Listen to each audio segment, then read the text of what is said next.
Hello guys, welcome to sleepy classes. Guys कैसे हैं आप सब? होपफुली आप अपने घर में सब अच्छे होंगे। तो गाइस अच्छे रहिए, ध्यान रखिए अपना। एंड गाइस आज हम डिस्कस करेंगे हिस्ट्री से 10 क्वेश्चन। अच्छा, क्वेश्चन डिस्कस करने से पहले आप सब जानते ही हैं ईपीएफओ का जो आपका एग्ज़ाम है वो हो चुका है पोस्टपोन, है ना जी। अब पोस्टपोन होने के बाद आप में से बहुत सारे स्टूडेंट्स ऐसे होंगे जो चाहते होंगे एग्ज़ाम पोस्टपोन नहीं होना चाहिए था, और कुछ स्टूडेंट्स चाहते हैं कि एग्ज़ाम पोस्टपोन हुआ, चलो अच्छा हुआ, हम लोगों को टाइम मिल गया। या कुछ स्टूडेंट ऐसे भी होंगे जिन्होंने अभी तक ईपीएफओ का सिलेबस तक नहीं उठा के देखा होगा, ठीक है, और वो सोच रहे होंगे कि एग्ज़ाम को हम वन डे में ही क्रैक कर दें। और कुछ स्टूडेंट्स का ये भी होता है कि चलिए अब कुछ हमें समय मिल जाए कि अब तक एग्ज़ाम पोस्टपोन हो जाए और हम फिर अच्छे से तैयारी कर पाएँ, ठीक है। अब आपको अलग अलग विचारधारा देखने को मिल सकती है, लेकिन मेरे अकॉर्डिंगली एग्ज़ाम जो आपका पोस्टपोन हुआ है बिल्कुल सही हुआ है। अभी हमारे देश में ऐसा सिचुएशन है ही नहीं कि एग्ज़ाम आपका कंडक्ट करवाया जा सके। देखिए, अब जो स्टूडेंट इसके फेवर में है कि एग्ज़ाम होना चाहिए, वो ये भी कहेंगे कि सर बाकी काम भी तो चल रहे हैं, इलेक्शंस हो रहे हैं, रैलीज हो रही है, एंड प्राइवेट एम्प्लॉयज़ जा रहे हैं, गवर्नमेंट एम्प्लॉयज़ जा रहे हैं, सर आप भी तो पढ़ा रहे हो, है ना, और बहुत सारे काम अभी चल रहे हैं। फिर ये भी रुकने चाहिए, है ना। चलिए बाकी सब बेशक रुक जाए, लेकिन हमारा जो लेक्चर है वो नहीं रुकना चाहिए आप लोगों के लिए। अब देखिए, यहाँ पर आप ध्यान से समझिए, मेरे अकॉर्डिंगली ये एग्ज़ाम क्यों पोस्टपोन सही है। क्योंकि अगर मान के चलो कि कोई स्टूडेंट है जिसको कोरोना वायरस हो गया और वो एग्ज़ाम देने आ जाए, ठीक है। अब मैं ये नहीं कह रहा कि वो एग्ज़ाम देने आएगा कि वो बाकी लोगों को भी कोरोना करेगा, लेकिन उसके मन में ये होगा कि मैं 1-2 साल से इस एग्ज़ाम की तैयारी कर रहा हूँ, मैं क्यों ये एग्ज़ाम को छोड़ूँ या एग्ज़ाम को जाने दूँ, ठीक है। क्योंकि ये एग्ज़ाम आपका 2017 में हुआ था लास्ट, और अब 2021 में होना था। अब चलो 1-2 मंथ का हमारे को पोस्टपोन देखने को मिल सकता है। इतने लंबे समय तक अगर कोई स्टूडेंट वेट कर रहा हो और अनफॉर्चुनेटली वो कोरोना की चपेट में आ जाए, तो उसका तो बिल्कुल एक तरह से मोराल ही गिर जाएगा, है ना। और मान के चलो किसी की फैमिली में कोरोना हो गया, तो वो कैसे एग्ज़ाम देने आ पाएगा, है ना। और उसका तो एक तरह से एग्ज़ाम में मन ही नहीं लगेगा और वो एग्ज़ाम को क्रैक ही नहीं कर पाएगा। और जो बच्चे फेवर में हैं वो भी ठीक है, बट मान के चलो अगर आपका दिल्ली सेंटर बन गया और दिल्ली में तो लॉकडाउन है, तो आप ये एग्ज़ाम को किस तरह से दे पाओगे। आप कहोगे नहीं सर, आपने ढंग से खबर को नहीं देखा, 26 तक लॉकडाउन है। ठीक है, मैंने मान लिया 26 तक लॉकडाउन है, क्या पता एक्सटेंड हो जाए, क्या पता आपका 9 मई तक लॉकडाउन हो जाए, 10 मई तक हो जाए दिल्ली में लॉकडाउन। क्या आप पेपर देने जा पाएंगे? क्या आपको पब्लिक ट्रांसपोर्ट मिल पाएगा? नहीं मिल पाएगा, ठीक है। बहुत सारी चीज़ें होती हैं। अच्छा, अब यहाँ पर आप लोगों को एक पॉजिटिव अप्रोच लेकर चलनी है। पॉजिटिव अप्रोच क्या है? सबसे पहले आप इस वीडियो के बाद जो कल का सेशन था सर का वो देखिएगा।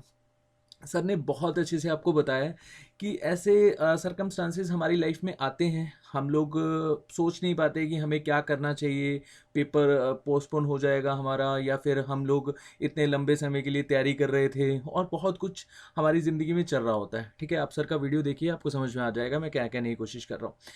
अब यहाँ पर ना आप लोग रुकना, ठीक है जी, आप एग्ज़ाम की तैयारी करते रहना, और ना हम लोग रुकेंगे। हम जैसे पहले की तरह सेशन लेकर आएंगे आप लोगों के लिए। और जितने भी आपके सब्जेक्ट्स अभी तक कवर नहीं हुए, लाइक जैसे पॉलिटी सर करवा रहे हैं, हिस्ट्री में ऑलरेडी आपको करवा चुका हूँ, ठीक है। आने वाले टाइम में हम इकोनॉमिक्स भी करवाएंगे, और जितने भी आपके सब्जेक्ट्स हैं जो आपके बेसिकली ईपीएफओ एग्ज़ाम में आने हैं, वो सभी के सभी आपके कवर हो जाएंगे। और उसके बाद आपको एक प्रॉपर रिवीजन तो मिल ही रही है क्वेश्चन फॉर्मेट में। इससे आपका एग्ज़ाम बहुत ही अच्छे से क्लियर हो पाएगा, ठीक है। और हर चीज़ का एक पॉजिटिव इम्पैक्ट होता है, एक नेगेटिव इम्पैक्ट होता है। जैसे आप ऐसे समझ लो, every coin has two sides, है ना।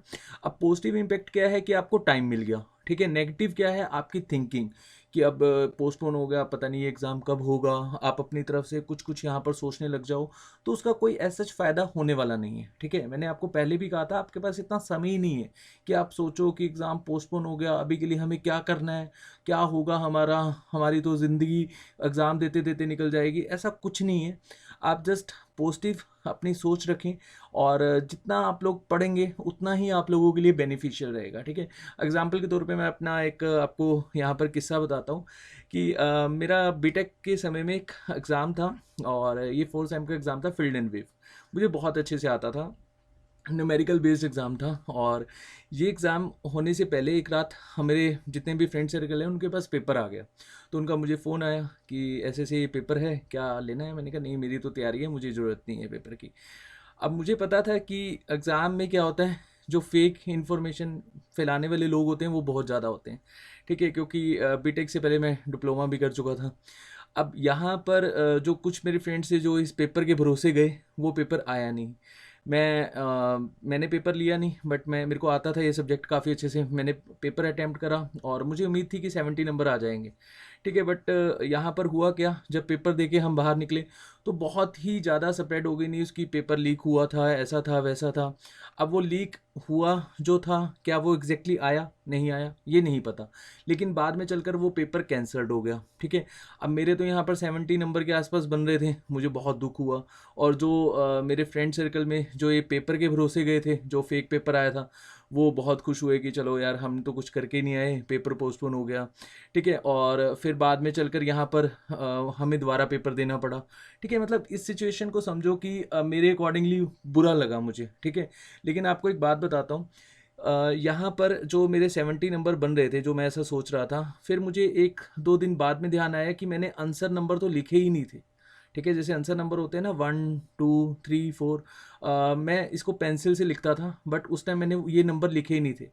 तो मुझे 2 दिन के बाद बहुत टेंशन हुई। ये आपका जो मतलब मेरा जो एग्ज़ाम था ये 4 दिन के बाद आपका मतलब कैंसिल हुआ था, ठीक है। 4 दिन के बाद हमें पता लगा था कि एग्ज़ाम कैंसिल्ड हो गया। 2 दिन तक मैं सोच के चल रहा था कि मेरे 70 नंबर आएंगे, बट 2 दिन बाद जब मुझे याद आया कि मैं आंसर नंबरिंग ही करना भूल गया। हो जाता है समटाइम्स एक्साइटमेंट में कि पेपर बहुत ईजी है, 70 नंबर बन रहे हैं, और मैं आंसर नंबरिंग करना भूल गया। तो मेरे को लगा कि मैं तो उनकी कैटेगरी में आ गया जिन्होंने पेपर लिया था और जो कुछ नहीं करके आए, और जो मैं इतना अच्छा पेपर करके आया हूँ, मैं भी फेल होऊंगा, ये भी फेल होंगे।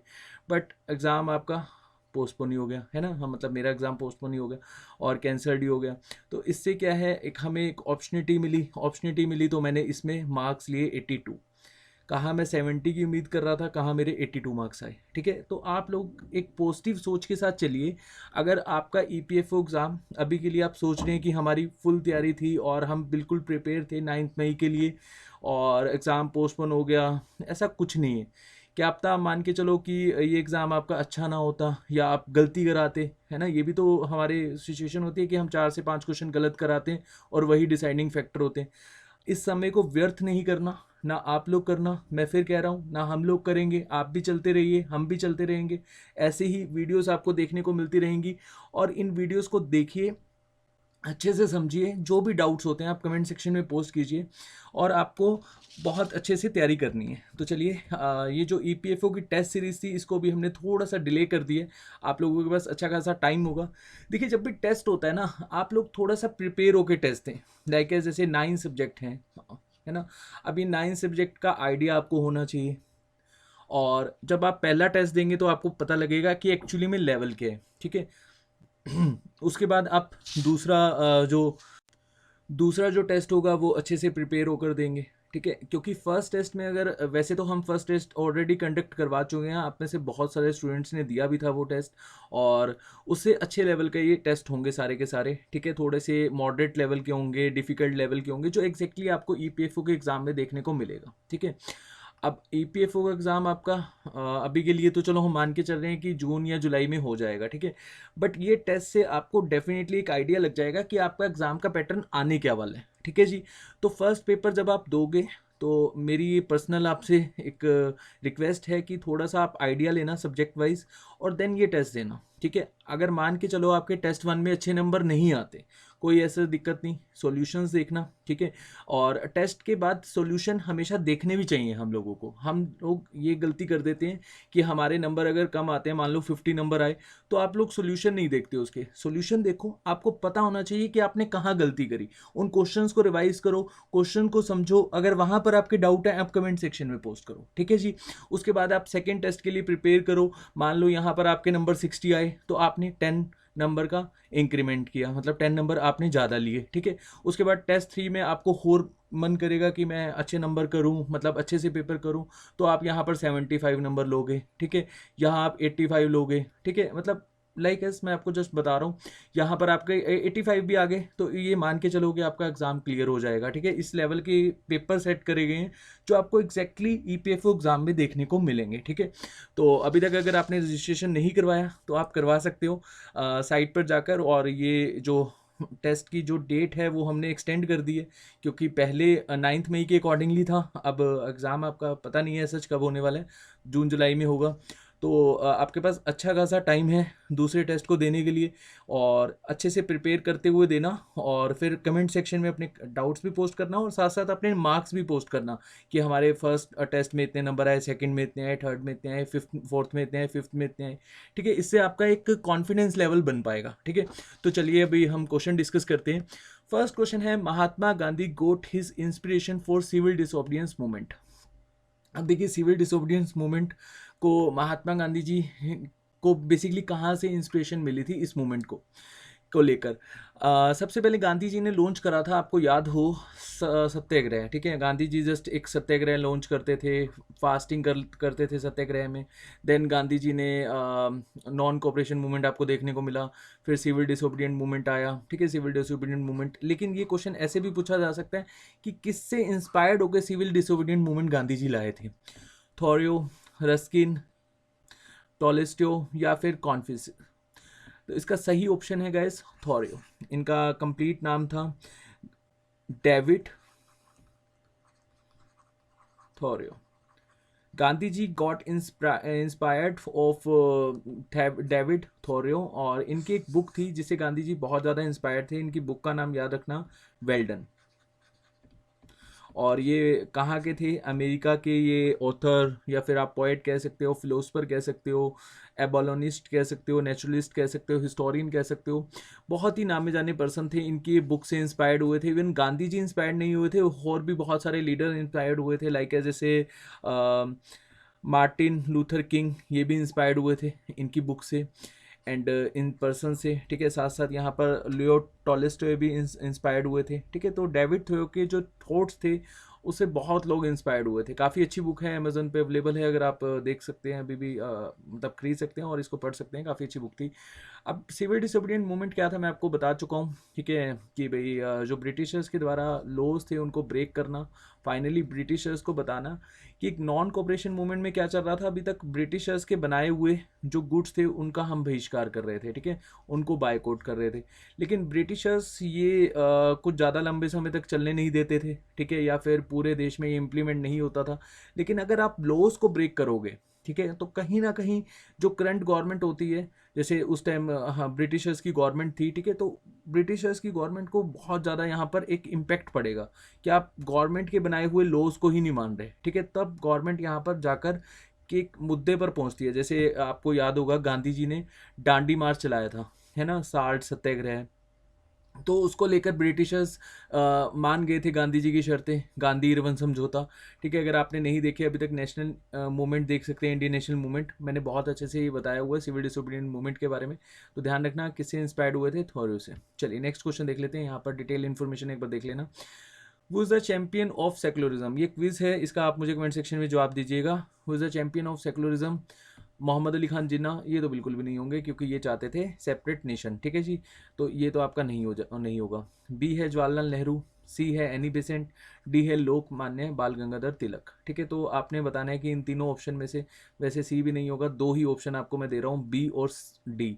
इनमें से बताइएगा कि कौन सा सही ऑप्शन है आपका चैंपियन ऑफ सेकुलरिज्म का। चलिए नेक्स्ट क्वेश्चन देख लेते हैं। Welby commission is famous in modern India history for which of the following reason? जो वेलबे कमीशन आया था ये किस पॉइंट ऑफ व्यू पे आया था, एक बार ऑप्शन में देख लेते हैं। फर्स्ट ऑप्शन है हमारा एजुकेशन रिफॉर्म्स, बी है relation better British crown and Indian princes states. ठीक है जी, सी ऑप्शन है पुलिस रिफॉर्म्स, एंड डी है to inquiry into the drain theory. अब ड्रेन थ्योरी कौन लेकर आए थे? The grand old man of India, जिनको हम दद्दू भी कहते हैं, दादा भाई नारोजी।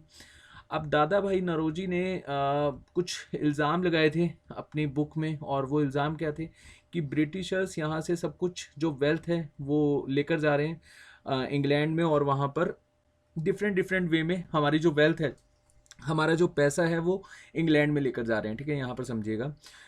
और इसी को लेकर ये कमीशन बैठाया गया था। Dadabhai Naoroji in is famous book poverty and un British rule, ये बहुत अच्छी बुक है, इसको पढ़ना। ठीक है, सॉरी। इस बुक में इन्होंने लिखा था ड्रेन थ्योरी के बारे में। He showed how India's wealth was going away to the England, ठीक है जी, in the form of salaries. जो ब्रिटिशर्स यहाँ पर अपॉइंट करे गए थे उनकी सैलरीज बहुत ज़्यादा थी कंपैरेटिवली जो इंडियंस यहाँ पर अपॉइंट करे जा रहे थे, ठीक है। इसको लेकर एक हमें म्यूटिनी भी देखने को मिली थी लास्ट में जाकर, ठीक है। उसके बाद सेविंग्स करते थे ब्रिटिशर्स, जो पेंशन्स देते थे, जो यहाँ से चले जाते थे रिटायर्ड होके उनको पेंशन दी जाती थी। Payment to British troops in India, जो ब्रिटिश ट्रूप्स थे उनको पेमेंट दी जाती थी, और उनकी सैलरी में कहीं ना कहीं हमें फ़र्क देखने को मिला। जो इंडियन सोल्जर्स मान लो कि और ब्रिटिश सोल्जर्स हैं, ये दोनों सेम रैंक पर हैं। इसकी सैलरी ज़्यादा होगी क्योंकि ये ब्रिटिश सोल्जर है, और इसकी सैलरी कम होगी क्योंकि ये इंडियन सोल्जर है। मान लो कोई ब्रिटिश सोल्जर वापस इंग्लैंड चला गया या फिर साउथ अफ्रीका चला गया, जहाँ पर भी ब्रिटिश की कॉलोनी थी, तो उसको इंडिया की सैलरी भी मिलती थी और वहाँ की भी सैलरी मिलती थी जहाँ वो जाता था। ऐसा इंडियन जो सोल्जर्स हैं उनके साथ नहीं होता था, ठीक है। उनको सिर्फ इंडियन मतलब इंडिया की जो सैलरी थी वो मिलती थी, वो भी कंपैरेटिवली कम थी। तो भेदभाव बहुत करते थे, ठीक है। उसके बाद profit of the British companies, जो ब्रिटिश कंपनीज हमारे भारत में थी, एक तो कंपनी ही आई थी ब्रिटिश ईस्ट इंडिया कंपनी, उसके बाद 1830 के बाद इनकी मोनोपोली खत्म करेगी। हालांकि टी में मोनोपोली रहने दी थी, उसके बाद 1833 के बाद मोनोपोली कंप्लीटली ही खत्म कर दी गई थी ब्रिटिशर्स के द्वारा। उसके बाद बहुत सारी कंपनी हमारे भारत में आई, और फिर लास्ट में आप सबको पता ही है 1857 का जब रिवोल्ट होता है तो कंपनी से अधिकार भी छीन लिया जाता है। फिर ब्रिटिश के अंडर सारी पावर चली जाती है। फिर जो कंपनीज की जो वेल्थ थी, जो कंपनीज यहाँ पर कमाती थी, प्रॉफिट कमाती थी, वो सारा का सारा ऑब्वियसली कहाँ जाएगा, ब्रिटेन में जाएगा, ठीक है। इसको लेकर ये कमीशन बैठाया गया था, वेलबी कमीशन, ठीक है। अब आप समझ सकते हैं दादा भाई नौरोजी कितने पावरफुल लीडर थे, जिन्होंने ब्रिटिशर्स के एंगेस्ट ही ये कमीशन बैठा दिया था, ठीक है। और आपको पता ही है ये मॉडरेट लीडर थे कांग्रेस के। चलिए, अच्छा एक क्वेश्चन आप लोगों से, दादा भाई नौरोजी ने कांग्रेस का कौन से सेशन में एज अ लीडरशिप, मतलब एज अ लीडर रहे हैं कांग्रेस के सेशन में, आपने मुझे बताना है। जैसे कांग्रेस के लीडर होते थे ना सेशन के दौरान, जैसे गांधी जी भी रहे थे 1924 के आसपास, और सुभाष चंद्र बोस भी रहे थे 1938 के आसपास, है ना। जवाहरलाल नेहरू जी भी रहे थे जब उन्होंने तिरंगा फहराया था। तो आपको बताना है कि कांग्रेस का कौन सा सेशन इन्होंने एज अ चेयरमैन शिप में दिया है, मतलब कौन से सेशन को कंडक्ट किया है, ठीक है। ये आपने मुझे कमेंट सेक्शन में बताना है। चलिए, वो as a leader of the young Bengal movement. अब यंग बंगाल मूवमेंट क्या है, इसको ध्यान से समझना। ये एक तरह का ना ये एक तरह का ऐसा एक विचारधारा थी। विचारधारा इज़ लाइक कि आपको मैं इजी लैंग्वेज में समझाता हूँ। एक पर्सन थे हेनरी विवियन डेरोजियो, वो taught in the Hindu college Calcutta. Hindu college Calcutta में ये पढ़ाते थे, ठीक है जी। एंड इन्होंने एक यहाँ पर यंग बंगाल मूवमेंट की शुरुआत करी थी।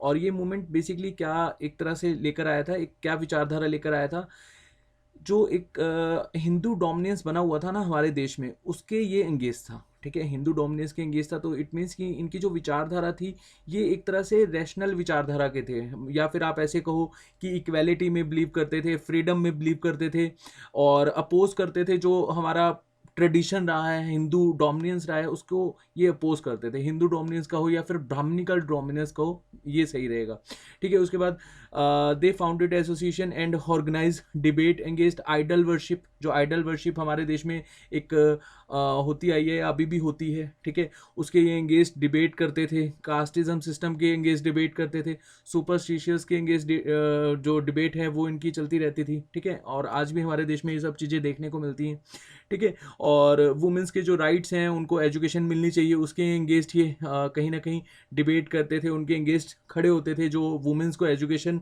नहीं देने में बिलीव करते थे। और एक राइट्स जो वुमेन को मिलने चाहिए इक्वालिटी को लेकर, वो भी ये डिमांड करते थे कि एग्जैक्टली हम सबको इक्वल ही राइट मिलने चाहिए, ठीक है। उसके बाद बस लीडर का नाम आपने याद रखना है, ठीक है। लीडर थे इनके हेनरी विवियन, ठीक है जी। और एक पर्सन थे जिनका नाम था सुरेंद्र नाथ बनर्जी। इन्होंने डिस्क्राइब करा है डेरोजियन को the pioneers of the modern civilisation of Bengal. ये क्वेश्चन पूछा जाता है, ठीक है, तो ध्यान रखना। अच्छा चलिए, अब ये आपको मिलेगा social reform, I think third में मैंने बहुत अच्छे से करवाया है, इसको आप एक बार देख लेना। ऐसे जो क्वेश्चंस हैं बहुत बनते हैं। चलिए, तो सी इसका सही हो जाएगा, और डिटेल आप देख लेना। हम क्वेश्चन फोर्थ को डिस्कस करते हैं। क्वेश्चन फोर्थ हमें क्या कहता है, Indian university act 1904 was pass during the governorship of. जो इंडियन यूनिवर्सिटी एक्ट आया था 1904 में, ये किसके ड्यूरेशन में आया था? अब 1904 आप रिलेट कर पा रहे हो 1905 में क्या हुआ था? Partition of Bengal. अब पार्टीशन ऑफ बंगाल किसके समय में हुआ था? करजन भाई साहब के समय में। तो ये यूनिवर्सिटी एक्ट भी किसके समय में आया होगा? करजन के समय में। ठीक है, इसका आंसर हो जाएगा करजन। अच्छा, मैंने एक क्वेश्चन डिस्कस करवाया था आप लोगों को हिस्ट्री का, जब मैं पार्टीशन ऑफ बंगाल डिस्कस करवा रहा था, तो उसमें मैंने आपको बताया था कि पार्टीशन ऑफ बंगाल डिक्लेयर्ड करा गया था 1903 में। आप लोगों ने कमेंट सेक्शन में कमेंट किए 1905, बिल्कुल सही, मैं आपकी बात पर एग्री कर रहा हूँ। 1905 में पार्टीशन ऑफ बंगाल फाइनली हो गया था। जुलाई में ये बिल पास हुआ था पार्टीशन ऑफ बंगाल का। ठीक है, और 16 अक्टूबर के आसपास मान लिया गया था कि बंगाल का पार्टीशन ऑफिशियली हो गया। जैसे ऐसे समझ लो कि जम्मू एंड कश्मीर को लेकर जो बिल पास हुआ था 5 अगस्त को, है ना, और 31 अक्टूबर को सरदार वल्लभ भाई पटेल जी को ट्रिब्यूट करा गया था, और उस ड्यूरेशन में जम्मू एंड कश्मीर और लद्दाख को यूटी मान लिया गया था। ठीक है, ऐसे ही जुलाई में बिल पास हुआ, 16 अक्टूबर को पार्टीशन मान लिया गया। लेकिन डिसाइड कब करा गया था या डिक्लेयर्ड कब करा गया था? 1903 में। ठीक है, तो ये चीज़ ध्यान रखना। अच्छा, चलिए क्वेश्चन में आते हैं हम। Indian university act 1905। अब ये पहले ना कमीशन आया था, और ये कमीशन को लीड कर रहे थे सर थॉमस रैली। यहाँ पर देखिए, यहाँ आपको अच्छे से समझ में आ जाएगा। सर थॉमस रैली इसको लीड कर रहे थे। ठीक है, to inquiry into the condition of the university establish in British India. ठीक है, इंडिया में जितनी भी यूनिवर्सिटीज़ हैं उसको लेकर इन्होंने एक इंक्वायरी बिठाई, मतलब कंडीशन चेक करने के लिए आए थे ये पर्सन, सर थॉमस रैली। और इनकी जो एक तरह से रिपोर्ट थी उसको लेकर ये एक्ट पास करा गया था 1904 में। ठीक है, the Indian university act 1904 passed on March 21। ठीक है, समटाइम्स ऐसे भी क्वेश्चन पूछ लिया जा सकता है कि इंडियन यूनिवर्सिटी एक्ट 1904 कौन सी रिपोर्ट के ऊपर बेस्ड था। तो आपने याद रखना है 1902 की रिपोर्ट थी, और ये रिपोर्ट किसके द्वारा सबमिट करवाई गई थी? Sir Thomas Raleigh. चलिए नेक्स्ट क्वेश्चन देख लेते हैं। Consider the following statement. तो फर्स्ट स्टेटमेंट हमें क्या कहती है? The first linguistic province commission was headed by the justice Faizal Ali. Okay. Second statement, Jawaharlal Nehru appointed the state reorganisation commission with S.K. Dhar as its chairman. अब video को पॉज कीजिए, इसका answer mark कीजिए। डेफिनेटली आपको इसका आंसर आता होगा, बहुत ही इजी क्वेश्चन है। ठीक है, अब दोनों ही स्टेटमेंट आपकी गलत हैं यहाँ पर। ठीक है, तो आपका डी ऑप्शन बिल्कुल सही हो जाएगा, नन ऑफ द अबव। इसको ध्यान से समझिए। देखिए, जब हमारा देश आज़ाद हुआ तो देश आज़ाद होने के बाद एक पहला स्टेट था लिंग्विस्टिक बेसिस पर जो डिमांड कर रहा था। ठीक है, एक पर्सन की डेथ भी हो गई थी क्योंकि उन्होंने फास्ट रखा था कि हमें एक सेपरेट स्टेट चाहिए लिंग्विस्टिक बेसिस के आधार पर। ठीक है, वो पर्सन का नाम आप मुझे कमेंट सेक्शन में बताइएगा। बहुत ही सिंपल सा क्वेश्चन है, आपको डेफिनेटली आता होगा। देखिए 1948 में फर्स्ट लिंग्विस्टिक प्रोविंस कमीशन जो बना था S.K. Dhar was appointed by the constitutional assembly to inquiry into the possibility of linguistic province. ठीक है, जो भी इनके पॉइंट्स थे उसको बाद में ज़्यादा एक तरह से फेवरिज्म नहीं मिला था। ठीक है, उसके बाद सेम ईयर एक अनदर कमेटी आई जिसको JVP कमेटी कहा जाता है, जवाहरलाल नेहरू कमेटी। ठीक है, सॉरी, जवाहरलाल नेहरू, वल्लभ भाई पटेल और पटाभी सीतारमैया। ये पटाभी सीतारमैया वही हैं जो सुभाष चंद्र बोस जी के एंगेस्ट इलेक्शन लड़ रहे थे 1939 में, और कांग्रेस के जब इलेक्शन हो रहे थे तो महात्मा गांधी जी की तरफ से पटाभी सीतारमैया इलेक्शन लड़ रहे थे और सुभाष चंद्र बोस जीत जाते हैं। बाद में चलकर वो रिज़ाइन देते हैं, मैंने आपको बताया। चलिए ये अलग क्वेश्चन हो जाएगा, हम अपने क्वेश्चन पे फोकस करते हैं। तो कांग्रेस पार्टी की तरफ से जब ये कमीशन बैठाया गया तो इस कमीशन का भी कोई सच फेवर में हमें देखने को नहीं मिला लिंग्विस्टिक प्रोविंस के आधार पर। लेकिन एक पर्सन थे जिनके फास्ट के बाद, जिनकी मतलब फास्ट रखने के डेथ के बाद जवाहरलाल नेहरू जी ने सोचा कि अब स्टेट्स को डिवाइड कर देना चाहिए लिंग्विस्टिक बेसिस के आधार पर। तो 1953 में प्राइम मिनिस्टर जवाहरलाल नेहरू जी ने अपॉइंट किया state reorganisation commission with justice Faizal Ali. ये चेयरमैन थे। पर्सन कौन कौन थे साथ में? पंडित हृदयानंद कुंजरू, सरदार KM पानीकर, ये मेंबर थे। ठीक है जी, यहाँ पर शायद मैंने प्रोनाउंस सही नहीं करा तो आप एक बार गूगल कर लेना।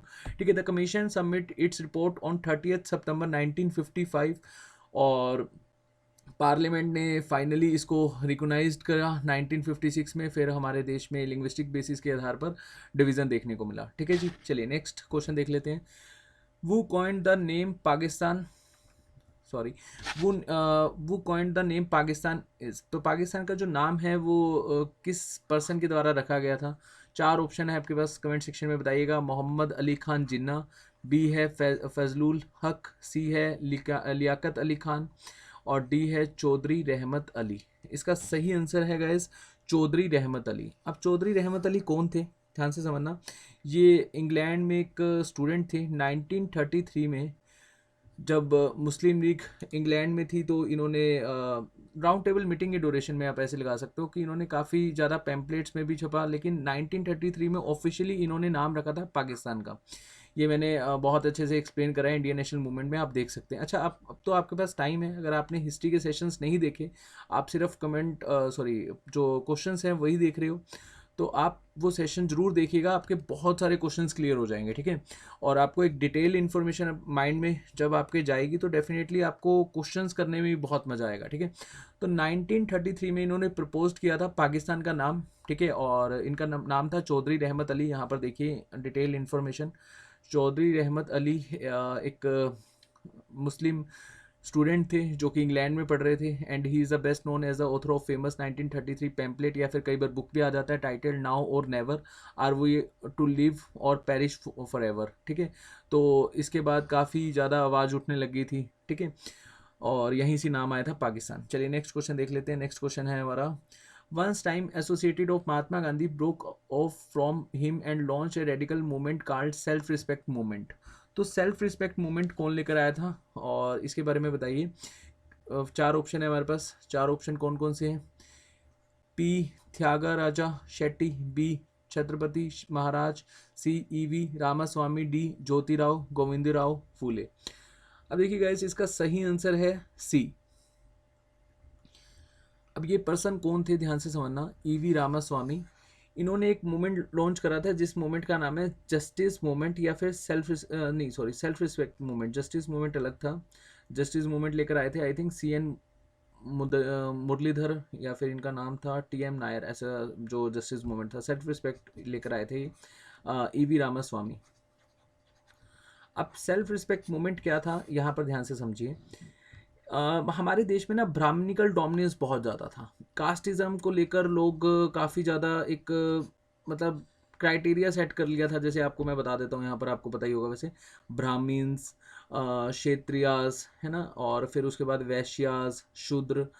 और ये जो कास्टिज़्म सिस्टम था ना, ये एग्जिस्ट नहीं करता था एंशियंट समय में, लेकिन फिर बाद में लोग जब एक फेवरिज्म में चले जाते हैं ना, जैसे आपने सुना होगा कि एक पोस्ट को जो राजा होता है वो अपने बेटे को ही देना चाहता है, फिर वो अपने बेटे को देना चाहता है, इस तरह से आप समझो।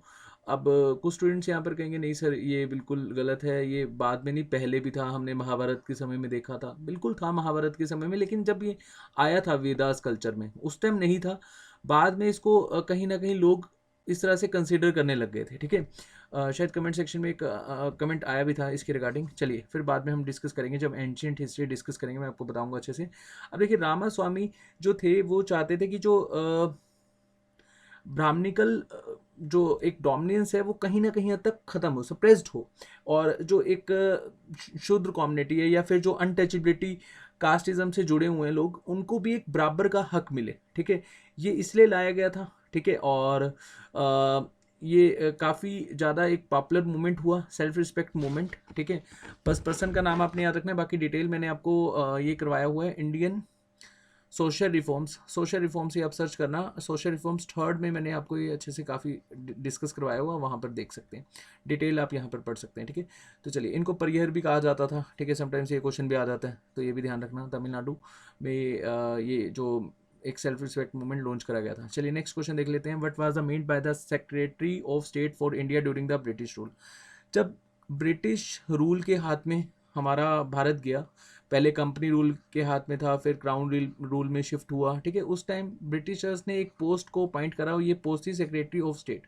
इसको ऐसे समझ लो कि जैसे हमारे देश में अभी के लिए आप देखते हो PM है, कैबिनेट मिनिस्टर्स हैं, ठीक है, और कैबिनेट मिनिस्टर्स यहाँ पर जो है ना, और इसको ऐसे समझो, इंडिया ने कोई देश जीत लिया। हालांकि हमारे देश की कभी भी पॉलिसी नहीं रही कि हम खुद से अटैक करें किसी दूसरे नेशन पर और उस नेशन को जीतें, ठीक है, हमारी पॉलिसी नहीं है, सिर्फ हम अपनी जो बाउंड्रीज है या फिर अपने बॉर्डर्स हैं उनको ही प्रोटेक्ट करते हैं अच्छे से, ठीक है।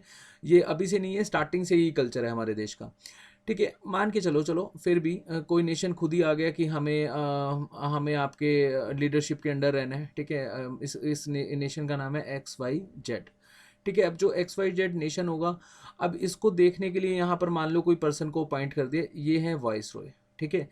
अब वाइस रॉय जो हैं ये तो चलो ये इस डायरेक्ट इस नेशन को देख रहे हैं, लेकिन यहाँ पर जो कैबिनेट मिनिस्टर होगा हमारे देश का, वहाँ से कुछ पर्सन को अपॉइंट करा जाएगा जिनको कहा जाएगा सेक्रेटरी ऑफ स्टेट, सिंपल भाषा में समझिए। अब ऑप्शन के थ्रू देख लेते हैं इसका क्या आंसर है। ये ऑप्शन हमें कहता है एन ऑफिशियल वो worked as a secretary to the viceroy of India, B a secretary level official appointed in each presidency of India, C a British minister given full control over the government of India, and D has senior officer appointed by the viceroy to look into the internal administration in India. तो इसका सही answer हो जाएगा आपका सी, ठीक है जी। तो आपका सी सही हो जाएगा, बाकी आप यहाँ पे डिटेल में देख सकते हैं। चलिए नेक्स्ट क्वेश्चन, नेक्स्ट आपकी क्विज है। आज 3 क्विज हम डिस्कस करेंगे। सेकंड क्विज, फर्स्ट क्विज हम ऑलरेडी डिस्कस कर चुके हैं। वो president the rating of RIN royal Indian navy to surrender on the 23 February 1946। 1946 में जब हमारी रॉयल इंडियन नेवी ने ब्रिटिश नेवी के एंगेस्ट या ब्रिटिश आर्मी के एंगेस्ट एक म्यूटिनी छेड़ दी थी, एक मतलब जंग छेड़ दी थी, एक रिवोल्ट कर दिया था, तो उसको शांत करवाने के लिए कौन गया था? महात्मा गांधी जी, जवाहरलाल नेहरू, मौलाना अब्दुल कलाम आज़ाद, वल्लभ भाई पटेल, या फिर मोहम्मद अली खान जिन्ना, या फिर कोरारी देसाई एंड JB कृपलानी, ठीक है। इन चारों ऑप्शन में से बताइएगा कौन सही है कमेंट सेक्शन में, और ये आपको मिलेगा इंडियन नेशनल मूवमेंट 9 में, ठीक है जी। चलिए नेक्स्ट क्वेश्चन देख लेते हैं। Where did Aurangzeb die? मैंने आपको पहले भी बताया था कि जो आपका EPFO का एग्जाम है उसमें मॉडर्न हिस्ट्री आना है, लेकिन मुगल से क्वेश्चन आ सकते हैं। मुगल एक ऐसा टॉपिक है जो मेडिवल में भी आएगा और मॉडर्न में भी आएगा, ठीक है, क्योंकि जो मुगल का डिक्लाइन है वो तो आपका सिलेबस का पार्ट है ही। अब मुगल का डिक्लाइन आपको समझ नहीं आएगा जब तक आप मुगल्स नहीं पढ़ोगे, ठीक है। तो औरंगजेब की डेथ कहाँ हुई है ये आप मुझे कमेंट सेक्शन में, नहीं चलिए यहीं पे डिस्कस कर लेते हैं। ये तो क्वेश्चन है आपका। तो फर्स्ट ऑप्शन है अहमदनगर, बी है औरंगाबाद, सी है इलाहाबाद, और डी है लाहौर। तो इनकी डेथ हुई थी खुलदाबाद में, और खुलदाबाद कहाँ पे? औरंगाबाद में, ठीक है जी। लास्ट क्वेश्चन है हमारा 10th, उसके बाद क्विज डिस्कस करेंगे। Which among the following state was forced to merge itself with the union of India after 1947? 4 option है, तो फोर्सफुली किसको मर्ज करवाया था? हैदराबाद, कश्मीर, पटियाला, मैसूर। कश्मीर तो खैर 370 आर्टिकल को लेकर एक तरह से टेम्परेरी पावर दे दी गई थी। पटियाला और मैसूर, मैसूर भी हमारा ही पार्ट था, ठीक है, पटियाला भी हमारा ही पार्ट था। तो आपका सही ऑप्शन हो जाएगा हैदराबाद। और एक ऑपरेशन पोलो चलाया था हैदराबाद को मर्ज कराने के लिए, और हैदराबाद हमारे लिए बहुत ज़रूरी था। ज़रूरी कैसे था, यहाँ पर मैप में देखिएगा। अब जो राजा थे ना जो नहीं मान रहे थे मर्ज होने के लिए, वो था एक जूनागढ़, ठीक है, एक था हैदराबाद, और एक था आपका यहाँ पर मणिपुर, ठीक है, और एक था आपका त्रवणकोर, ठीक है। ये कुछ यहाँ पर एक जोधपुर भी था, ठीक है, इस ड्यूरेशन में, यहाँ पर जहाँ पर आप ये देख रहे हो जोधपुर, और यहाँ पर आपका भोपाल भी था बीचों बीच, ठीक है। ये कुछ एरियाज थे जो नहीं मान रहे थे कि इंडिया में मर्ज करना। फिर कुछ एरियाज यहाँ पर मान जाते हैं, लेकिन एक जूनागढ़ हमारे भारत का हिस्सा बाद में बना जब देश आज़ाद हो जाता है। हैदराबाद को फोर्सफुली करवाया क्योंकि कोई सेंस ही नहीं बन रहा था यहाँ पर हैदराबाद अगर अलग से चलता, ठीक है। और कम्युनिकेशन में प्रॉब्लम आती हमें यहाँ पर, अगर पाकिस्तान इसको सपोर्ट करता तो फिर यहाँ पर हम लोगों को काफ़ी ज़्यादा डिस्ट्रक्शन देखने को मिलती, ठीक है। इस तरह से समझो, हैदराबाद को तो इंडिया का पार्ट बनना ही था, और ये भी इंडिया का ही पार्ट थे, बट चलो अनफॉर्चुनेटली यहाँ पर हम पीस चाहते थे। पीस के रहते हुए जो अखंड भारत का सपना था इंडियन नेशनल कांग्रेस का, वो पूरा नहीं हुआ, और फिर ब्रिटिशर्स ने जो हम लोगों को आज़ादी दी वो पार्टीशन के आधार पर ही दी थी। मैंने काफ़ी अच्छे से डिस्कस कराया था इंडियन नेशनल मूवमेंट 9 और इंडियन नेशनल मूवमेंट 10 में, अच्छे से देख लेना। चलिए लास्ट क्विज है, उसके बाद बस सेशन को ख़त्म करेंगे। Which war ended with the treaty of Sugauli in 1816? अब 1816 में जो ट्रीटी ऑफ सेगोली हुई थी ये किस किस के बीच में हुई थी? एंग्लो मराठास के बीच में, एंग्लो बोले तो ब्रिटिशर्स, ठीक है, एंग्लो मैसूर के बीच में, एंग्लो बर्मा के बीच में, एंग्लो नेपाल के बीच में। तो ये आप मुझे कमेंट सेक्शन में बताइएगा, बहुत ही ईजी क्वेश्चन है ये। और 3 क्विज़ हमने डिस्कस करी, 1-2 क्वेश्चन मैंने और आप लोगों से डिस्कस किए थे, पूछे थे, तो उसका भी आप मुझे कमेंट सेक्शन में जवाब दीजिएगा। होपफुली आपको ये सेशन में बहुत कुछ सीखने को मिला होगा। जो भी आपके डाउट्स होंगे वो कमेंट सेक्शन में पोस्ट करो, और मुझे बहुत अच्छा लगता है आप कमेंट सेक्शन में जब पोस्ट करते हो, ठीक है? इससे एक कॉन्फिडेंस लेवल बनता है और ऐसा लगता है कि आप लोग सेशंस को देख पा रहे हो और सेशन को अच्छे से समझते हो, और तभी आप लोगों के मन में डाउट आते हैं, ठीक है? और वीडियो को लाइक ज़रूर करना, शेयर ज़रूर करना, जो भी आपके फ्रेंड्स ईपीएफओ या फिर एसएससी लेवल के एग्ज़ाम की तैयारी कर रहे हैं। Thank you so much.